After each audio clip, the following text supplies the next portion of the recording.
네, 복잡한 투자 쉽고 명쾌하게 투자의 재발견 함께하고 계십니다. 계속해서 ETF 수익률을 통해 글로벌 시장의 동향을 알아보는 ETF 레이더 머니 무브 시간인데요. 이 시간 이지스탁 이지은 대표 변함없이 함께합니다. 안녕하세요. 안녕하세요. 반갑습니다. 시상식 다녀오셨어요? 네. 네. 시상식 느낌. 마음은 시상식으로. 시장이 굉장히 힘드니까 네. 날에도 좀 분위기를 화사하게 맞습니다. 하려는 깊은 속내를 저희가 알 수 있을 것 같습니다. 자, 먼저 한 주간 미국 ETF 수익률의 상위 종목을 통해서 시장을 분석을 해보도록 하겠습니다. 지난주에는요. 네. 미국과 우리나라의 수익률 차이가 갭 차이가 엄청났습니다. 네. 이번 주에는 어땠을지 일단 미국 시장 어떻게 진행이 됐을까요? 네, 미국은 여전히 견조한 흐름을 좀 이어가는 모습을 보여줬습니다. 네. 그리고 또 여전히 트럼프 관련돼서 좀 당선 가능성에 대해 무게를 실는 종목들이 좀 시세를 보이는 부분이 특징적이었다라고 할 수가 있을 것 같고요. AI 관련돼서 전력 관련된 종목들이 여전히 시세 흐름이 좀 강했고 또 오늘 어제 테슬라 정말 네. 폭등을 했습니다. 9% 상승했습니다. 네, 테슬라 관련돼서 오늘 또 본장까지 굉장히 폭등하는 모습을 보이면서 ETF 전체적으로 테슬라에 좀 베팅을 하는 부분들이 네. 굉장히 두드러지게 나타났고요. 또 최근에 실적 발표를 했던 넷플릭스의 움직임도 굉장히 좀 주목할 만한 포인트였는데 넷플릭스가 이번에 3분기 실적이 또 잘 나왔습니다. 그동안 이제 광고 요금제 도입으로 인해서 좀 부정적인 평가도 많았는데도 불구하고 네네. 광고 요금제 도입이 성공적으로 맞춰졌고요. 신규 가입자 수도 증가를 했고 또 앞으로 요금 인상에 대한 이야기 나오면서 4분기 그리고 내년까지도 수익성이 더욱더 좋아질 수 있을 거라는 평가가 나왔고 또 우리나라 오징어 네. 게임 2가 이제 연말에 또 나옵니다. 그와 관련돼서 또 새로운 신규 가입자 수에 대한 기대감도 가져갈 수 있다라는 부분들이 반영이 됐는지 또 넷플릭스에 투자하는 상품도 상위권에 또 랭크가 되어 있는 모습이었고요. 네네. 지금 이제 중복은 제가 빼기는 했지만 대체적으로 테슬라 쪽으로의 상품들이 그래요. 수익권 상위를 독보적으로 좀 차지하는 게 굉장히 인상 깊지 않았나 싶고 또 미국의 IT 기업인 지금 1위한 기업이죠.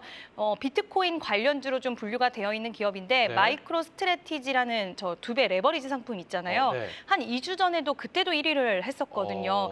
이제 상장한 지 얼마 안 된 ETF인데 지금 비트코인 비트코인. 네, 트럼프가 당선될 수 있는 확률을 또 점치는 그런 상품이에요. 그러면 한 주간의 미국 상승률을 살펴보면은 미 대선이 있고요. 네. 그리고 실적 시즌이 있기 때문에 네. 실적에 관한 부분이 있고 천연가스랑 은은 뭐 지정학적 리스크를 봐야 되는 건가요? 네, 그렇죠. 아무래도 어. 지정학적 리스크가 계속 좀 고조가 되다 보니 또 안전자산에 대한 선호 심리가 좀 올라가는 부분도 일부 좀 반영이 됐다라고 생각을 하시면 그래요, 될 것 그래요. 같은데요. 항상 상위권에 링크가 되어 있더라고요, 같이. 그래요. 어찌되었던 지정학적 리스크보다 미국은 일단 뭐 실적 시즌이라든지 네. 그리고 테슬라는 정말 깜짝 놀랐습니다. 네. 실적 시즌 미 대선이 아무래도 좀 주목이 맞춰져 있다 이런 걸 알 수 있는데 수익률들이 엄청납니다. 기간 수익률들.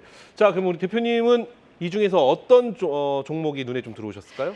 결국에는 테슬라 쪽을 테슬라, 그렇죠. 볼 수밖에 없다라고 생각을 했는데 이제 실적이 발표되고 나서 시간의 흐름이 굉장히 좋았습니다. 근데 과연 이 흐름이 본장까지 이어질 수 있을까가 시장에서는 굉장히 초미의 관심사였는데 지금 11년 만에 굉장히 큰 폭등을 해줘서요. 본장에서도 22%의 상승세를 시연을 해줬는데 결국에 시장이 이렇게 반응이 나왔던 부분은 3분기 어닝 서프라이즈가 또 나왔고요. 내년에도 추가적인 성장을 전망을 하면서 그리고 낙관론이 나오면서 굉장히 좀 상승세가 강하게 시연이 됐는데 이 분위기와 기조가 뭐 앞으로 계속될 수 있을 거라고 생각하는 좀 쪽이 우세했습니다. 목표치를 상향하는 IB 쪽의 의견들이 굉장히 좀 줄을 이었고 물론 부정적인 의견들도 있기는 했지만 전반적으로 긍정적인 평가들이 굉장히 좀 많이 있었다라는 부분이 포인트가 될 수 있을 것 같고요.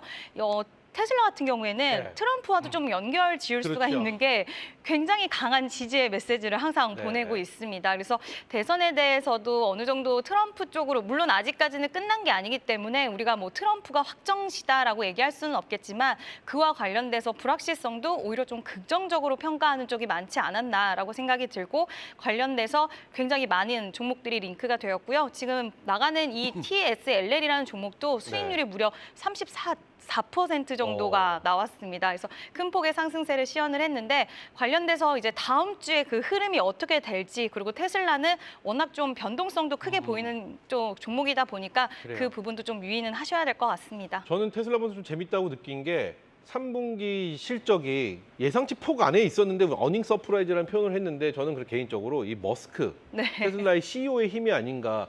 저 지난 10일 날 발표했던 자율주행 네. 택시에 대해서 그때 사람들이 많은 실망을 했는데 이번에는 보란 듯이 그거에 대한 구체적인 방향성을 맞아요. 제시를 하면서 사람 시장이 또 열광을 하지 않았나 이런 생각도 해보고 또 이 뭐라고 할까요? 그 트럼프 전 대통령, 트럼프 네. 후보의 소외주는 2차 전지인데 머스크는 또 트럼프 쪽에 있어서 이게 가지고 소외주가 될 것인가 안 될 것인가 사람들은 테슬라는 그 소외주에서 빠지는 거 아니야? 오히려 맞아요. 수혜주가 되는 거 아니야? 라는 또 기대감도 있는 것 같고 어찌되었던 미국 테슬라를 통해서 좀 자세하게 살펴봤는데 재밌는 시장이었고 좀 부러운 시장이었다 이런 정말 생각을 부럽습니다. 해보면서 자 이제 우리 국내 시장은 어땠는지 ETF를 통해서 한 주간의 우리 시장에 대한 동향 살펴보겠습니다. 우리나라 시장은 상당히 좀 살짝 한숨 쉬었어요 지금. 네. 상당히 좀 답답한 흐름을 보여줬습니다. 좀 시원한 한 주였다라는 이야기를 꼭 하고 싶었는데 네. 이번 주도 그러지 못한 흐름들이 전반적으로 나왔고요. SK 하이닉스가 굉장한 호실적을 보여줬음에도 불구하고 물론 SK 하이닉스는 상승세가 나오긴 했지만 전반적으로 반도체 종목들이 이끌어주지도 못했고요. 또 오늘 테슬라 실적 발표 이후에 2차 전지 관련된 종목들의 흐름에 기대를 하셨던 분들 굉장히 많이 계셨을 네. 것 같은데 2차 전지 종목들 역시 힘을 그렇게 쓰진 못했습니다. 또 시장에서는 그렇게 평가를 하더라고요. 네. 테슬라가 이익이 증가하더라도 그게 결국에는 배터리 가격을 낮춰서 이익이 증가하는 거기 때문에 우리나라 기업들에게는 좋은 건 아닐 수도 있다라고 또 초점을 맞추는 해석들이 많았던 것 같고요. 전반적으로 2차 전지 좀 부진했고 또 반도체도 기대한 것만큼 올라와 주지 못하면서 네. 관련된 ETF 상품들도 이쪽 관련된 종목군들보다는 오히려 또 중국 관련된 종목 그리고 또 재미있었던 부분은 지금 타이거 200 철강 소재 네네. 저 상품 같은 경우에는 지금 경영권 분쟁이 굉장히 뜨겁게 열기를 달아오르게 만드는 고려 아연에 대한 비중이 31% 정도 비중을 차지하고 있다 보니까 그래요. 저 상품 같은 경우에는 뭐 경기 부양이나 이런 거와 별개로 별개네요. 네, 고려 아연 이슈 때문에 저렇게까지 수익률이 굉장히 잘 나오는 모습을 보여줬습니다. 그래요. 단일 어떤 이슈에 저렇게까지 몰린다면 그만큼 시장 모멘텀이 좀 부족하지 않나라는 의견일 수도 있는데 좀 눈에 들어오는 거는 우리나라 ETF에서는 지정학적 리스크가 포함되지 않고 오히려 네. 중국 경기 부양에 대한 이슈가 좀 눈에 들어오고요. 역시 미대선과 테슬라 함께 좀 움직이는 모습도 보여줬는데 자, 우리 대표님 눈에 들어오는 종목은 어떤 종목이었을까요? 저는 이제 1위를 차지했던 지금 솔 차이나 태양광 CSI 이 부분인데 이 상품 같은 경우에는 중국 기업, 태양광 밸류체인 기업 50개 기업에 이제 분류를 해서 좀 묶임 상품인데 지금 중국 관련해서는 사실 신재생 쪽은 네. 뭐 풍력, 태양광, 중국 쪽에서 굉장히 점유율을 크게 차지하고 있는 부분입니다. 그래서 또 문제가 되기도 했던 게 중국의 공급 과잉 이슈가 굉장히 큰 문제였고 미국이 냅두지 않을 텐데요. 네, 그래서 미국이 항상 관세에 대한 이슈 그리고 이런 부분들을 굉장히 옥죄는 게 있었는데 이번에 미국 상무부에서 이 관세에 대한 부분을 일부 완화시켜줄 수 있다라는 그 또 이야기가 나왔더라고요. 그래서 관련된 기업들이 앞으로는 좀 더욱더 수익성적인 측면이나 이런 것들 기대할 수 있지 않을까라는 그 의견을 통해서 23일에는 굉장히 이 안에 편입된 종목들이 상한가에 가는 종목도 있고 굉장히 강한 시세를 보여주는데요.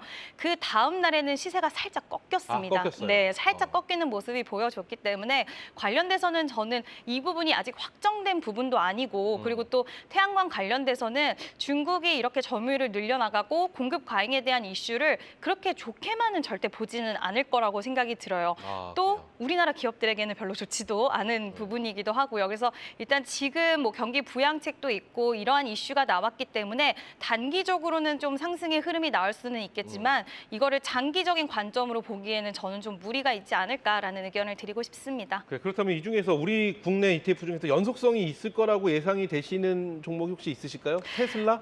네, 저는 네. 테슬라도 있지만 네. 또 그 미국 빅테크 기업에 투자하는 상품이 다섯 번째? 있어요. 네, 5번째 상품이 네네. 있는데 이번 주에 아무래도 글로벌 빅테크 기업들의 실적이 줄줄이 또 발표가 되다 보니까 그와 관련된 상품이 조금은 안전하게 갈 수 있지 않을까라고 생각을 해봅니다. 그래서 저희 다음 주 한번 지켜보겠습니다. 자, 이렇게 해서 미국과 우리 국내 증시 살펴봤는데 이제 다음 주 전략, 다음 주 투자 전략, 다음 주 어떻게 예측하시고 어떤 전략이 필요한 시장이라 보실까요? 네, 다음 주에는 지금 뭐 일본의 이제 BOJ도 있습니다. 금리 결정에 대해서 이번에는 동결에 대한 이야기 많기는 하지만 지금 추가 인상에 대해서 연내 또 이어질 수 있다라는 부분이 있으면서 과연 이번에 동결을 하더라도 어떤 발언들이 이어질까 이 부분 시장에선 좀 주목도가 높아질 것 같고요. 또 방금 말씀드린 글로벌 빅테크 기업들의 실적 발표가 있는데 결국 이 빅테크 기업들이 투자를 더 늘린다라는 부분 네. 이런 것들이 나오면 결국 AI 관련돼서 뭐 반도체 기업들 그리고 전력 관련된 종목들이 좀 시세 흐름이 좋을 수 있겠다라는 부분 참고해 주시면 좋을 것 같고요. 네. 또 다만 우리나라 기업들은 아직까지는 수급이 상당히 부재한 상황이라서 지금은 뭐 비중을 크게 또 네, 매매하시는 부분에 있어서는 여전히 조금은 보수적인 부분에 있어서도 말씀드릴 수 있을 것 같습니다. 좋습니다. 이렇게 해서 우리 이지은 대표와 다음 주 투자 전략까지 살펴봤는데요. 오늘 도움 말씀 감사드리고요. 다음 주는 11월의 첫날 다시 또 인사드리겠습니다. 오늘 감사합니다. 네, 복잡한 투자 쉽고 명쾌하게 투자의 재발견 오늘 저희가 준비한 시간은 여기까지입니다. 자, 어떤 상품을 어디에 투자할지 모르겠다 하시면 다음 주 금요일 저녁 명쾌한 투자의 재발견으로 함께해 주시기 바라겠습니다. 그럼 다음 주 금요일 저녁 5시에 뵙죠. 감사합니다.